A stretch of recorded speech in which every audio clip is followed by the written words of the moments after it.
welcome to my shed gym. I am Gina with Create Escape, and today I'm going to talk to you about how to use Min-Wax Polycrylic to protect your art all day, all night, for years and years and years to come. So that being said, let's go. Let's get started. You'll need some Min-Wax Polycrylic in your finish of choice that has clear satin, there's gloss and matte and other stuff like that. But pick whichever one you prefer. You will need some sandpaper, about 400 grit. You don't want it to be anything really less than that because it will scratch the surface. And you will need a soft paintbrush. So the bristles have to be soft and pliable like this, not coarse and rough like this.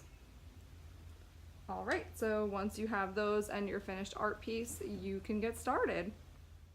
The reason you don't want to use a coarse brush is because you will see every line that you paint across the surface.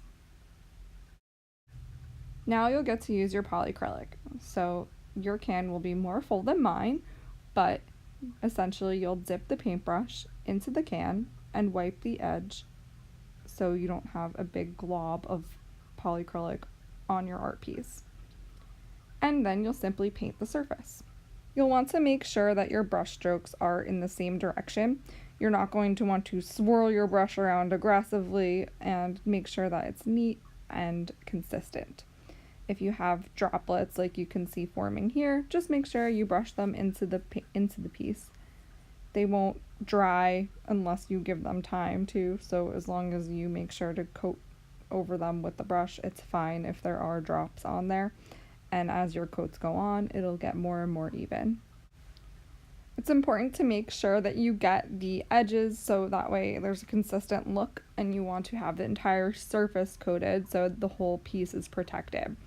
I've sped up the video here a little bit because it takes a little while to coat the entire piece, and if you're doing it meticulously, that takes even longer.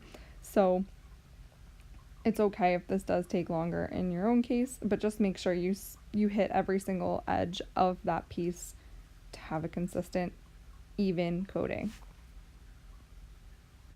Once you've finished coating the surface, you want to coat the bark as well on the sides.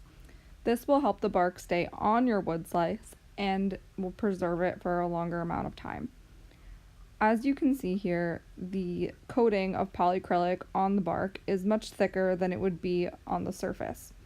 This is because the bark is bumpy on its own, so it doesn't have to be completely smooth, and you want it to protect the bark and all the moss that you see on there. That way it stays for a long, long time. If you don't have a workbench to coat your pieces on, make sure that you don't do it on paper or anything that could potentially stick to your art piece, because the back will get stuck to the paper and then you'll have to sand it off and it just doesn't look very good. So I would recommend either putting the piece on top of the polycrylic can to dry once you've finished painting it, or if you have a place to hang it, you could hang it up on a wall, which you'll see that's how I dry mine. Or if you have a drying rack for baking or something like that, you could use that as well. Once an hour and a half has passed between your coating, you're going to want to recoat it.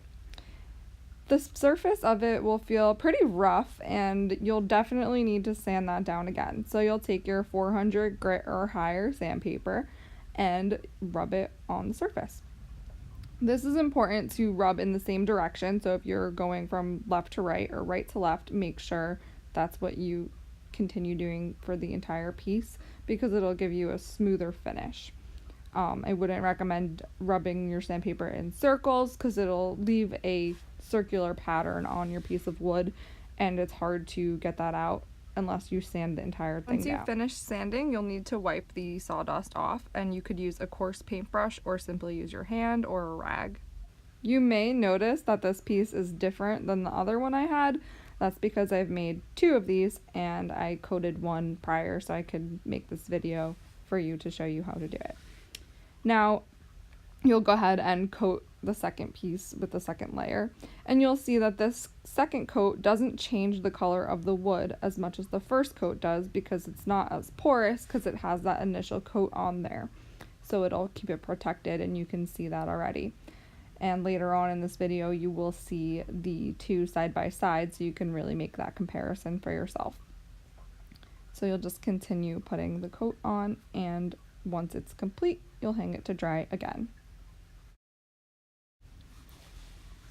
The bottom is the piece with the first coat, and the top piece that I'm hanging up here is the one that has two coats on it. So as you can see, the first one is a bit more porous and darker, where the second one that's on top is much lighter and looks more natural, like the first piece did prior to its first coat. So that's absolutely normal, and it will dry. The next steps you would take would just be repeating what I just told you to do with sanding and then coating and sanding and coating until you're satisfied. My personal preference is to put 2 to 3 coats of polycrylic over my art pieces. I think that's more than enough. I have done 4 and it's pretty glossy, but anything beyond that didn't seem to really make a difference. And then the dry time between the coats is an hour and a half, as recommended by the manufacturer. And that's really it. So if you have any questions, let me know. I'd be happy to answer them, and good luck, and I look forward to seeing all your finished art pieces. And there's one more thing I forgot to mention. After your final coat, you will want to sand that surface as well, because it feels really gross if you don't, and once you sand it, you'll be like, wow, this is smooth. This is like butter. This is like a baby's bottom. This is like all other things people say are smooth.